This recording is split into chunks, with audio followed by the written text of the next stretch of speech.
What is up, everybody? Welcome back for episode number 19 of The Front Office. I'm your host, analyst, and reporter Ian Catan, a.k.a. Stephen B. Smith, and today we are joined by the LOC Commissioner and the Jackal, Brody Handwerger, and Team House's captain, looking drippy as ever, Connor Meschewski. Welcome to the podcast, boys. How you doing? So we have a lot to cover, guys. Glad to be back. The entire round of 16 and the Elite 8, as of 20 minutes ago, are officially concluded. Yep. So much action, and let's start with the first game. Let's get right into it. Academy versus the number one seeded Panthers. Ridiculous game. The Academy were up 32-26, and then the Panthers came back and won in dramatic fashion. Insane game. Tell us your thoughts. I mean, it was crazy. Like, to start off the LOC playoffs, the Academy really set the tone early. I mean, the Panthers, they just didn't expect the physicality and like the intensity the Academy played with. I mean, despite being like 3-12, the last seed in the league, you've nothing to lose, and they just went out and fought, and it was a whole different kind of intensity, and that kind of like set the mark for how everyone was going to play for the rest of the playoffs, and it's kind of stayed consistent from that game. But I mean, Dylan Chen he was too good. He was too good. And Gil was fine, started hitting shots at the end after a lackluster first half, but it was a great way to start off the playoffs. So I got two takeaways from that game going forward. So number one, obviously it showed that the Panthers, they're not this Goliath team that we thought they were. They're definitely beatable. Mm-hmm. But at the same time, it shows that they win games. It shows that they are never out of the game. When I saw Excellent point. I saw Gil Krause, he was missing his shots early on. If you saw him, I thought he was done for the game. I thought that he looked like he wasn't ready to play. And then the humongous switch around. When everything looked rough, he was making a shot. Crossed up Julian. Julian. That was sick, yeah. It showed that they're really a team that's here to play and here to win. And that's scary. Yeah, a little bit of foreshadowing. We'll get to their Elite 8 matchup next. The next match we're going to talk about are the High Flyers and the Herd. High Flyers won that game 35-28. A little bit of a controversial game. There was some calls, out of bounds, travels, whatever. Yeah. But the High Flyers ended up being the better team, and they won that game. I mean, they were arguing with the refs a lot. I mean, not a good sign. But that game revealed that the High Flyers are soft, and more foreshadowing for the future. But they were calling ridiculous fouls. PJ called a landing zone foul, which is the first one in LOC history, and he was barely even grazed. I mean, the Herd, they looked pathetic in the first half of the game, and they got a second win. Cash was playing well. Mikey played well. But, I mean, we kind of knew that. Shout out Cash, man. Warrior. Yeah, Warrior. But Cash is a beast. So yeah. But we kind of knew it wasn't going to be enough. They don't have a very well-rounded team, and they haven't had a full team for the whole year as Dylan's been out with injury. So they didn't really stand a chance against like a High Flyers team that is such a well-rounded team and such a defensive-focused team. But, yeah. Yeah, I ain't got much to say about that one. I mean, I thought the Herd was really good when they played us. Their ball movement was actually excellent, which really shocked me considering how little time they played each other. I didn't see that same thing against the High Flyers in the first half. Second half, they were much better, obviously. It kind of showed me again that the High Flyers were beatable. And to give them credit, I thought the Herd was actually not that bad. And the High Flyers beat them. So that shows what happens later on when you got the Jackals playing. Kind of does put that into perspective. Yeah. And that next game we're going to talk about, first round matchup, Jackals versus Chicken Cutlet Elite. Yeah. Jackals W 35-29. I'm going to talk about this game first.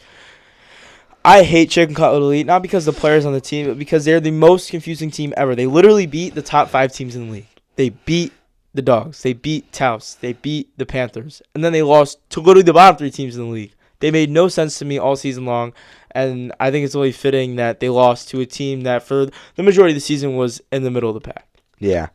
I mean... No pun intended. Jackals. Yeah, I mean, they just couldn't guard me.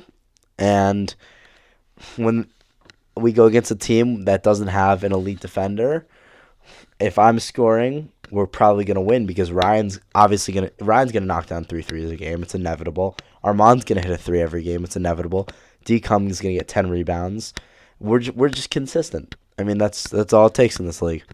I'm going to save my thoughts on the Jackals for later. I'm going to talk about the Cutlets first, and I'll get to Jackals later on. The Cutlets, yeah, I agree. They can get hot. Like, I was on their team when they beat the Dogs. They can get hot. They can win games. Yeah, I mean, shout out to the Cutlets, though. They had a great season. They're a good team. They were team. fun. I don't think they didn't have a level of commitment. I don't think as other teams, missing some games that really held them back. I don't think they built the team chem they needed with all the subs, but they were still not a bad team at all. Yeah, I mean, having 2 varsity lacrosse players on the team is definitely not gonna help you got stay consistent with scheduling.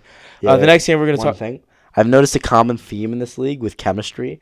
If you have a team or you have teammates that don't show up to a lot of games, it's gonna hurt your team overall. Even it might not seem like it in the moment.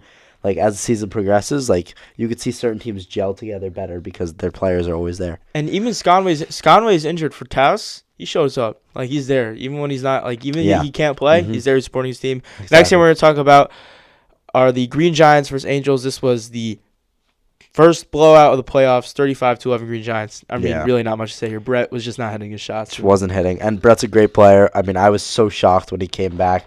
At the start of the season, he was a little iffy. Scoring, I think 8 a game or something like that. But when he got back, he was dropping 20 a game, and he looked... the firepower was ridiculous. Yeah. He looked amazing, and Colin looked good. They were passing to each other back and forth. They're finding each other on open lays, and they looked great, and they just could not handle the Green Giants defense. The lights were too bright, and did not work. The Green Giants were scary. I actually thought they'd go much farther, to be honest. They're a really good team. And I couldn't imagine. I don't know. But in that game, though, Brett was right, not making his shots. I couldn't imagine what possibly could have happened that game. But I know. Yeah. Well, next game we're going to talk about are the Dogs versus Barbecue Chicken. Barbecue, in the last game of the regular season, it was Dogs versus Barbecue 2 days Chicken. prior to their 2 days prior to this game, and Barbecue Chicken won. And I'm on record. This video is out there. I say, maybe I didn't put. Whatever. I said that the moves that Chuck hit Freed with, like those little spin moves, like he's not gonna be able to replicate that again. Like those are 6 points. Every point is huge in the LLC. Dogs took care of business real fast. I mean, it was disappointing because I thought the Barbecue Chicken might have had a little playoff run in them, and it would have been so fun. But, I mean, when Andre, I've said it so many times, not on camera, but I've said it so many times that I'm going to say it again. When Andre plays well, the Dogs win. That's just their recipe to winning games. When Freed plays well, they're still good, but they don't win. When Andre plays well, they win. I don't really know what it is about him, but Freed is more consistent than Andre, so Freed can have an okay game, and if Andre has that amazing game, they're going to win the game. I have to agree. When I was guarding Freed, he absolutely cooked my shit. He got 22 points on me, and we won. And Andre was not hitting his shots that day. I'm telling you. Andre plays well, the Dogs win. You got to stop Andre. We'll get to their second round game in a sec, and the game we're going to talk about, go to Connor here first. Taos victory, 36-20 over the Phantoms. I'm just going to speak about the Phantoms season overall here. Their second round pick was Max Fenton. Max had 0 points through, I think, the first 6 games of the season. Yep. Dinkin was their second leading scorer. The only two people that averaged less points than Max Fenton were Galen and Sam Kaiser. Not a recipe for success when you pass up. And he passed this on some players in the second round who ended up being pretty good. Sperling. Noah Kent. Those are guys who are now contributing to Final Four teams. Kent's a vital piece for the Panthers. And Connor, tell us about that game. So it's kind of just a repeat of our first game of season matchup. So I know that I think a lot of the time, Zach Kirshner, I think, wasn't at the games. I'm pretty sure I heard that. Yep. So that kind of hurts their chem, especially when your best player is changing every game. And the sub is never going to be the same if it's a best player. This person's going to be taking over the game, plays a different style every time. I couldn't imagine if it was Nate or someone else or Dell playing instead of Hirsch. I would have no idea what to do. So, and you kind of saw that. They didn't know exactly how to keep a good rhythm. And over time, we kind of wore them down. Yeah, I mean, the Phantoms, they were exactly what I mean by chemistry lack of chemistry can really hurt you as a team. Martin, great player. Zach, great player. Max Fenton, great player. Dinkin, great player. They have 4 great players and 4 guys that know what they're doing on the court. Good players. Well, great value-wise. I think Max Fenton in the second round, that's good value. The way he should be playing. He has great basketball IQ. Dinkin as your 4th man is great value. Zach is very good at shooting. Yeah, but we need to make sure this word "great" has a lot, has more weight to it. I they have players who could contribute to a winning team. I think Kirshner's very good. I think Kirshner's a very good player. Kirshner had games he fried the Jackals. Yeah, he had 27 and 13 or something like that. They have 4 very, very good. They have good players for their. They have high value players for their role, right? Exactly. Yeah. But it didn't contribute to winning because they don't all play together. Next game Next game we're going to go to, this was a two-parter. Trojans, Cobras. So they started their game on, I think it was Thursday, right? And then it got rained out. The Cobras were up 17-7, and then the Trojans came back and took that game from them 35-28. Again, an example of Chase Canner, who was their best player, who's had almost 30 points in this league, didn't show up to a lot of games. Like, this guy just didn't show up to a lot of games. And I said that, like, Connor just made the point. You can't have a Final Four team or an Elite Eight team when your best player is changing every time. Yeah, I mean, it definitely hurt the Cobras that they had to continue their game on a second day. And, I mean, I feel bad for them because they had momentum, and their momentum was completely snapped by that rain delay. But, I mean, there's nothing you could do. They started hot on the second part of the game as well. They were off to a 21-9 lead, I believe it was, and they just blew it. They blew it. Chase Canner couldn't hit a three for his life. Leo was just boxing out Jasper, and they were just outmanned by the Trojans. Yeah, I mean, I will say, like, Alex Horner, I was talking before the first part of the first game, and he was saying that his whole idea was to guard Matthew, take him out of the game. I think that was a good strategy. It worked out for them really well in the beginning. I think that the game went on. There was no question that Trojans were going to win the game. There was no sign at the end of the game the rain was coming, that there was momentum shifting at all. They were fully dominating that game, and I feel really bad for them. Yeah. But a team that you should not feel bad for are the Mole Rats, who ended their season in the worst way possible. So just some context here. I'm not allowed to play in the league, and Nate Lynch is the player on the Mole Rats. He had states on Sunday every first-round game needed to be completed by Friday. Couldn't schedule it, whatever. We pushed it to Saturday. Rohan, a player on the Mole Rats, he's been playing with them all season in place of Galen Cudney, just is MIA AFK for 42 hours. And we scheduled this game. He never objects. He never says yes. We show up, ghosts us. He's in Greenwich, Connecticut. Yeah. I don't know. Pipeline, Segway, Goldfish Memory, something. And we ended up playing it was ridiculous. It was like a 4v3. I was like filling in. Not an LSC usual game. So we're not going to talk about this one. I would like to talk about this one. I want to say something real quick to Rohan. Bro, if you're listening, what are you doing? How do you get a team down like that? That's terrible. That is awful. I feel so terrible. So bad for Nate. So bad. And you know who I feel bad for? I feel bad for Manu. For Manu, yeah. Because Manu is the one guy who showed up for his team consistently through the whole season. They tried to trade him, and he still came back and showed up for his team. Timberger, he's got his neck stuff going on. Whatever. In a 4v3, he was showing up. Nate, was being a little bit of a. Listen, I actually like Nate was a 4-year varsity guy. It was this is what he trains his whole life for. I respect it to an extent.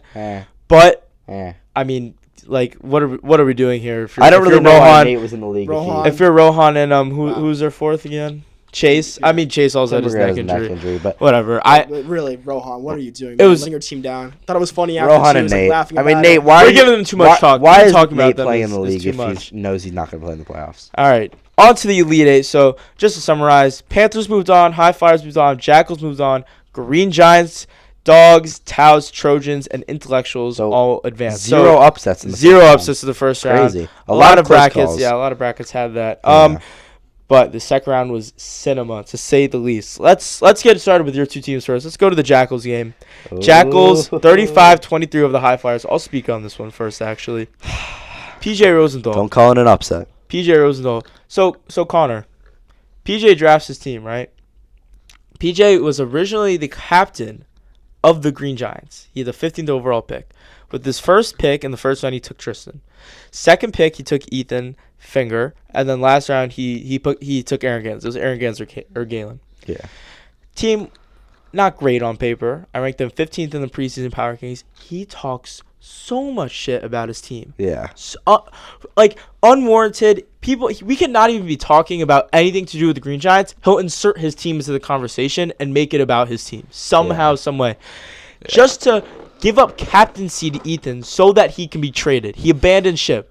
Well, there is more behind this. So. There's more behind. Yes, but they're not playing well. There's a lot of behind the scenes stuff. But either way, a captain dies with a ship, right? Like, yeah, I agree. He goes to the High Flyers and just shits the bed in this playoff game. Shits the bed. Airball after airball. Brody, before we go to how you played, Connor, what did you think of this game? All right. Well, first thing I want to say what happened with the captaincy PJ. It was even worse than that. It was a move out of spite. He was mad that someone else gave up captainship. I think it was Orson. I don't really remember. Yeah, it was Orson. So he gave it up out of spite and then asked to be traded just to show him, prove a point, and abandoned his whole team that he knew he drafted just so he could be the only guy on the team. He literally let that team drown. And then he moved on. And then that game. The team thrived without him, by the way. Yeah, they did much better. Ethan Finger, shout out to Ethan Finger. Way to Great rebuild captain. that team. Great Amazing captain. captain. Yeah, Might shout be out. the year. Me and Brody got on him for a few of those trades, but they ended up making the Elite Eight. Yeah. Had a real good game against the Dogs. We'll get to that in a second. Brody, your thoughts on the Jackals game? I mean, I can go back to that too. there was a lot of talk. Yeah. There's a lot of talk going into that game. Coming off the Herd High Flyers game, there's a lot of controversy about them being soft, about a lot of the foul calls, and in the group chat, and every time I would see them, there's a lot of talk going into that game, and I wasn't gonna let my team lose that game. I was not gonna let myself lose to a guy who calls landing zone fouls and Ridiculous. soft fouls whenever he gets blocked. I mean, it was coming his way. I mean, he was gonna lose at some point. He was not gonna keep getting away with it, and we were more physical, and my shots were falling. I mean, Ben's a great defender. Shout out to Ben. Shout out Ben. Showed up just a few days removed from wisdom teeth surgery. Yeah, he's a trooper. And Nate didn't want to play because he had teeth. Yeah, That's I all. know. I'm just gonna leave it there. Nate didn't want to play because he Back to could Connor? get injured. Wait, one thing. Oh yeah. Ben face guarded me the whole second half of the game, and it was really hard to get by. But I mean, my teammates just really showed up. Shout out D-Com too. Shout out DCOM. It's like a few things. Beast. I mean, Shout out Ryan. Oh, yeah. Locked up PJ. I mean, And PJ couldn't do anything on him. Armand also did it on the Armand. it's great. Armand locked up Sammy. I mean, we had him in every possible way. So a few things. So first, I'll go back to Brody in a second. But the High Flyers, my first encounter with them, the first play of the game, I hit the ball out of PJ's hands. He hit his foot and went out, and he called a foul on it. So that was my first experience. Not very happy about that one.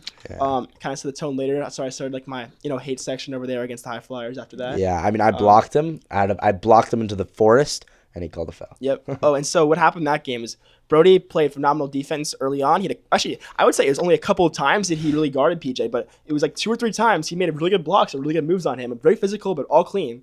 And then PJ started to shy away from him. He was taking bad shots and missing the target there. And and the last thing I think that was really big at that game, D-Com got so many boards. Such a good game from him. He's so good.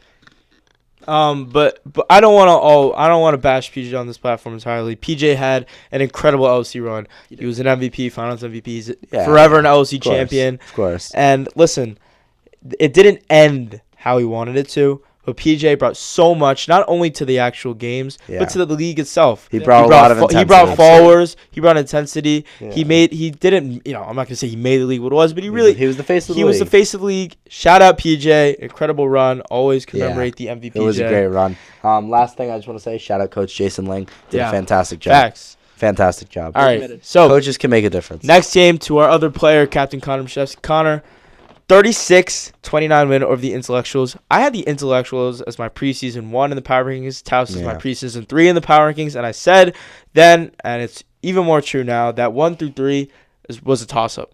You could give any of those teams the 1. I wouldn't have been mad. And this game was good. Noam was not hitting his shots. Max Spencer, a lot of in-and-out threes. And, I mean, my God, Matthew Hirsch. Does he ever want it? Does he ever want it? So we went to... Yeah, we'll go to Brody first. Brody, thoughts on this game? It was just Matthew Hirsch. I mean, he's just a dog. He won't let his team. He refused to let his team lose. And every time there's a loose ball, he dives on it. Every time he shoots the ball, he runs after it. You should see this guy's legs after a game. I mean, I know they're cut up. He shoots the ball the second it leaves his hand, he's already ready to chase the rebound. That's why there's a misconception that he's calls a lot of fouls because he falls so much. He doesn't call fouls, and he's falling just because he's so exhausted. Because he's, running around the whole game, 100% effort. He's a freak. Foot slammed on the gas pedal the entire game. It's insane. Nobody else in the league does what he does. It's all very true, yeah. I mean, we kind of just went out there. We played them earlier in the season. We lost. It was a close game. Very similar. Actually, I was really worried this game because early in the season, the game was only close against them because I had 4 threes. That was my probably best shooting performance besides the Jackals game. And I was not able to do that today at all. Sorry, not today, but when we played. But luckily, Hirsch stepped up. We had some good ball movement. We were able to get it. Our defense was much better than it was early in the season. and we stepped it up. Can you believe that, like, 2 picks later, I would have been able to draft Matthew Hirsch? That would have been nuts. If Matthew Hirsch fell to me, oh, my God. But, no, Connor, I do want to say, like, the intellectuals, Ivy's a big dude. Ivy Stahl is the intellectuals big. He's a Brown commit for swimming. He's got literally, like, the swimmer build. Like, big lats. He's a big guy. Good try. Like, he's a strong He's a good dude. defender. And you were out muscling him on a lot of these, like, loose balls. Like, you had third-party help, of course, from, Horner was great. Horner was a great fill-in. And then Nussie did his thing. But a lot of these LC games are won in the trenches. The game today, I mean, shout out. Yeah. We'll get to that game in a sec. So the next game we're going to talk about, Dogs, Green Giants, 36-21 victory. I had Green Giants 36-22 in my pregame prediction. I just thought that out of the two guys who could win a playoff game, like, I'd pick probably Krupp. He really has that dog in him, and I'd probably pick Tristan. He has a fire under him that gets ignited by Ethan's enthusiasm and passion. I mean, So Connor, I know that you played the Dogs right earlier in the season. You matched up against you twice, right? So just tell me, like, what does it take to beat a team like the Dogs, and why were they able to pummel the Green Giants like this? Well, I mean, to be the Dogs, I mean, Freed is so hard to guard. Let me put that out there first. He's tough. And second of all, they always run this play with Freed and Andre, like that. You guys all know the play, right? Yeah. They're stupid pick and roll. It's pick and roll. And you have to switch it off of it, basically. And, I actually thought they'd be in a really good position, the Green Giants, to be able to switch off of that. They have two guys who are very good, very strong, physical. But I really think that saying about Andre, when he steps up, they win games. Yeah. And I think they both, Freed and Andre, played a great game that game, and that's why they won. Well, honestly, Freed only had 8 points. Actually, yeah, that is true. Andre had 20. We'll see Andre, I guess. Andre had 20. Freed, and then Sperling Freed had 8. Sperling had a good 8. Yeah. I'm telling you, when Andre steps up, they win that game. They win games, and I was a little surprised by the outcome, only because I thought they matched up terribly against the Green Giants. Because the Green Giants have 3 great defenders. Krupp, Tristan, and Ethan are 3 very good defenders that they could have guarded anyone in that game. Like, you could have put anyone on Andre, anyone on Freed, and it would have worked. But their offense just was not playing good at all. Well, just as a basketball fan, when you watch a team like the Dogs, right, and you wonder why is it when Andre plays well they win? Well, I'll tell you, it's not a secret recipe. Andre Duval, when he hits threes, it forces the defender to step up in a way that they don't step up when he's not hitting. What I mean by that is that he spaces the floor. Mm-hmm. Sperling's 8 points were off of Andre collapsing the defense because his shot was falling, and then all of Sperling's shots were in the paint. Yeah. Paint touches. Putbacks. When Jacob Friedland is on, right, again, they space the floor. It's huge, but he's their paint presence, right?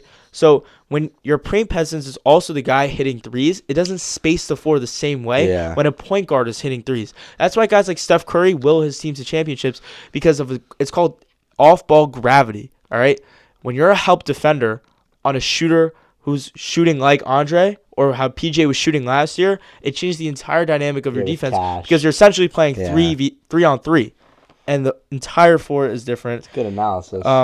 So the last game we're going to go to, I mean, wow, 36-33 Panthers. This was definitely the playoff game of the year. Definitely best playoff game so far. Absolutely. So just for some context for our fans, the Trojans, that's Nico Brenner, Leo Green, Richard Lose, and Matthew Zolan, were up 33-17 on the number 1 seeded Panthers. Crazy. Danny Panchev, Dylan Shen, Gil Krause, and Noah Kent. And the Panthers came back and won. Yeah, Danny hit a few threes in a row. Crazy game. I mean, overall. Dylan Chen is him. Dylan Chen is he's unguardable. And that last bucket to win the game was incredible. Moving screen? Nah. Gil Krause was abysmal from 3. And he'll tell you. He'll tell you. Like, he's an honest guy. He is a great shooter. He is probably the best shooter in the league. When he's on, 100%. When he's on, he's the best shooter in the league. He'll make 8 threes a game. But today he was definitely not on, and Dylan had to step up, and he definitely stepped up. He had some amazing passes to Noah. And, like, I've been saying assists are so underrated, especially when they come in the way that Dylan gets hit assists, because he gets Noah, like, wide open layups. Wide open. Like, nobody's even near him. That move he had today when he drove in and drew Leo and then zipped it behind him. I know. Did a little wraparound. I mean, that's great. Unbelievable. I mean, it's pretty hard to guard because when you need a help on him, Yeah, and you can't. you can't help on Dylan. Yep. Yeah, Connor, their next round matchup. Oh, I know. All right, so I mean that game showed me a lot too. Much like their first game, it shows the Panthers are here to play. They are a comeback team. You can never get comfortable in them ever. Yeah. Ever. And the Trojans, I was actually extremely scared to play against. We got killed by them earlier in the year. They matched up really nice against us. I think they might be the best defensive team in LOC, but as we saw in that game, they got withered. They got withered down a little bit by the end, and I think that DC really capitalized on that. Yeah. I also think though that like the way that the Trojans play defense is a testament to like, okay, how is the LOC going to go about playing playoff games, right? Every possession the Panthers technically could have called foul. Like Richard plays it's called LA Fitness defense. So It's called arm it's an defense. arm bar, but what the difference is you're not swinging into them, right? So your arm is out this way, and when somebody drives into you, you're jabbing, right? Yeah. But because their momentum is going this way, it looks like your arm is just still. Yeah. So it looks like you're playing straight out, but the offender feels you like jabbing into their chest. It's LA Fitness defense is exhausting, and the Panthers, you know what? They said, "F it, we're gonna call fouls." Yeah. And call fouls they did. Call fouls they did, They and called you a lot can't of really fouls. argue with a lot of the calls. Would they be called in the regular season? No. Maybe Probably not. not. Maybe not. But would the Trojans be playing that physical in the regular season? Also probably not. So some incredible games. Before we wrap it up, I also want to hear about that. I just want to before we wrap it up, I want to preview the final four. Taos, yeah. Panthers, Connor's team versus DC's team, and then Jackals, Dogs. So, Oh, yeah. can you guys each give us a little preview of what that game might look like? Yeah, I can go first. So Jackals Dogs. I mean, this game is gonna be won in the trenches, like Ian said earlier. Whoever gets the most rebounds and whoever. Shout out Noah Kent. yeah. For his job on Facts, Leo Green facts. today. Incredible work. Whoever's getting more rebounds, whoever is playing more physical is gonna win the game. And I mean, it's gonna be us. Like, we did not come this far just to come this far. We're gonna be the biggest upset of the playoffs. I mean, a Jackals finals run. Who wouldn't love that? Who wouldn't love a Jackals finals run? PJ, I guess. Yeah, probably BJ. PJ wouldn't love it. I would And love then it. Connor, Yeah. matchup against the number 1 seeded Panthers. In my bracket, I had a Taos Green Giants finals. So, Oh tell us. God. All right. Well, I mean, I actually like that final a lot. The Jackals. Well, who do you have winning the finals first of all? I also had listen, I hate picking against Matthew Hirsch. I have Taos winning the finals. Interesting. All right. So we played the Panthers second game of the season. I think that both our teams are completely different from then. I mean, I'm not gonna give too much away, but actually they can probably find it on video, obviously. But Yeah. our team doesn't play the same way we played that game, and their team has gotten, they've all adapted to each other more. I think what we really got killed by that game was me obviously switching on to DC whenever he got past Hirsch, and then him just kicking it to Noah wide open for the layup every time. Yeah. And I think that they actually have improved that play since then and improved like their ball movement, all of that. They're 1 seed for a reason. We got to watch out. But I think that if we play our game, we can win. I think that overall we have the best win streak in the league right now. We've been balling recently. I think Matthew Hirsch is the best player in the league. I think we can do it. Real quick, Ian. I want to hear what are your predictions? So, I've given this first game a lot of thought because I've had a day or two to think about it. So, here's It'll be happening tomorrow at 11:30. Here's the issue with the Dogs, right? So the Dogs started off the season 8-0, then they had a little skid, a little blip, I guess, to end the season. Yeah. And now they're on a 2-game win streak, obviously, because they've made it to the Final Four. The Jackals started the season 1-4, and I texted Brody. I said they literally can't. They're not going to lose. They're not going to have a losing record after their next 3 games because they got their hardest opponents out of the way. They're going to pick up steam against some of these worst teams, and then come playoff time, they could definitely go on a run. So I'm no guru, I'm no crystal ball, but what I will say is that Andre Duval hitting threes is not a constant variable. And what I mean by that is it's not a guarantee that he's going to hit threes, right? Mm-hmm. I feel like now because I'm saying it out loud, I'm jinxing it, but like it's felt like all season long, no matter how rough the Jackals start, it's almost a guarantee Ryan Campbell will hit at least a 3 to get to jumpstart their offense. Wrong. But another like not controllable variable is Brody hitting threes. Brody's had games where he just misses everything. That's true. But the difference between Dre and Brody is that Brody finds offense driving to the basket. Dre, when he drives to the basket, doesn't find his. He had 2 layups, but they literally met over the backboard. I've never seen anything like that. I don't know why he doesn't shoot normal. Clean over the backboard. Why. So, if I'm going off of all these, what can I control and what not, I have the Jackals winning that game. And then when it comes to Taos Panthers, here's the thing. Yeah, baby. Will the Panthers have another slow start? Probably not. I think Gil's learned his lesson on hitting upper body workouts the day before an LSC game. Clearly, is not the methods. Definitely not. What I will say is that Taos, with this Horner replacement and with Hirsch playing the way he plays, the only non-controllable variable for their team is will Nussie hit shots, right? Mm. But same thing goes for the Panthers is will Danny make the threes he made today? Yeah. Will Gil shoot that poorly? Probably not. I know that I picked Taos earlier, and I'm going to ride with Taos again. I'm not going to back up on my word. I think I had Taos Panthers in the Final Four in every bracket, and I had the Dogs in one of my brackets and Jackals in the other. Never had them playing each other. I'm not picking against Matthew Hirsch now. And then in the finals, if it were to come to you two, I'm going with Taos. I just think that Matthew Hirsch is a winner at heart. He wants it more than anybody. And I think that energy is so contagious to the rest of his team. I think Nussie feeds into it. I think Horner and Connor, I think you feed into it, right? Like, it's palpable. You can literally see it in the air. I'm going to go with a Taos victory over the Jackals. And that concludes this episode of the Front Office. What an episode it was. Somehow, someway, if you have not been to an LC playoff game. 11:30 tomorrow, semifinals, live announcing. Be there. Be there, be square. LC finals will be taking place on Monday, right? Yes. Monday is the finals. Go to a game if you haven't already. There's only 3 left. Best of luck to both of you guys, and that concludes episode 19 of the Front Office. I'm your host, analyst, and reporter Inktan, a.k.a. Stephen B. Smith. This was the commissioner and captain of the Jackals, captain of Team Taos, and we will see you next time.